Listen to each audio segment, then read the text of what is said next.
Brazil ও Real Madrid যেন এক গাছের দুই ফল। জাতীয় দলে ব্রাজিল ভুগছে মিডফিল্ড নিয়ে, অন্যদিকে ক্লাব ফুটবলের রাজারাও ভুগছে মিডফিল্ড নিয়ে। বেলিংহ্যাম, কামাভিঙ্গারা যেন মাথা তুলে দাঁড়াতেই পারছে না। একের পর এক হার দেখছে ব্রাজিল, চ্যাম্পিয়ন্স লিগ থেকে বাদ পড়ে যাচ্ছে রিয়াল মাদ্রিদ। এভাবে চলতে থাকলে দুই জায়ান্ট দল নিয়ে নিজেদের হারিয়ে ফেলবে ব্রাজিল ও রিয়াল নিয়ে বিস্তারিত থাকছে প্রতিবেদনে।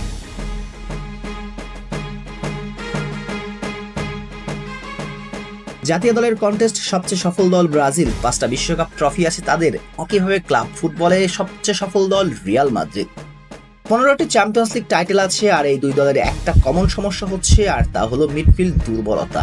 ব্রাজিল দলে এক কোতিনও না থাকায় ধুকে মরছে ফুটবলের রাজারা, অন্যদিকে বেলিংহ্যাম, কামাভিঙ্গারা থাকতেও রিয়ালের অবস্থা শোচনীয়।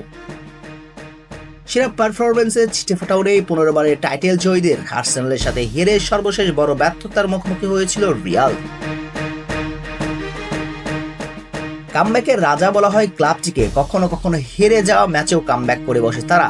রিয়ালের এই অভ্যাস নতুন নয়, তবে এমন কামব্যাক যদি আবারও চায় তাহলে পূর্ণ গঠন করতে হবে মাঝমাঠ। খেলা তৈরির আঁতুড়ঘর বলা হয় যে পজিশন, যেখানে ভিন্নতা আনতে হবে সর্বকালের সেরা এই ক্লাবটিকে। নিজেদের শক্তি আরো বাড়াতে হবে। এক বেলিংহ্যামের কথা ভেবে বসে থাকলে রিয়াল মাদ্রিদের জন্য আরো খারাপ দিন অপেক্ষা করছে। আকবারই অপশন খুঁজতে হবে, আক্রমণ ভাগের মধ্যে মিডফিল্ড অপশনও থাকতে হবে। একই কথা প্রযোজ্য ব্রাজিলের জন্য। ডিফেন্স ও অ্যাটাকিং লাইন আপে যা আছে তাতে চলবে, মিডফিল্ডে আরো শক্তি বাড়াতে হবে। একই সাথে নতুন কোচের নয়া এক্সপেরিমেন্টও রুখে দিতে হবে।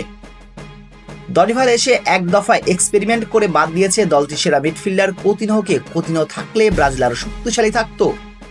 সময়ের পরিক্রমায় কোতিনহোরা চলে যাওয়ায় ধীরে ধীরে পিছিয়ে পড়ে ব্রাজিল, আর এতেই একের পর এক ম্যাচ হারে আর্জেন্টিনার বিপক্ষে শেষ ম্যাচে নাস্তানাবুদ হয়েছিল তারা। সেটির পেছনেও একটাই কারণ, মিডফিল্ড।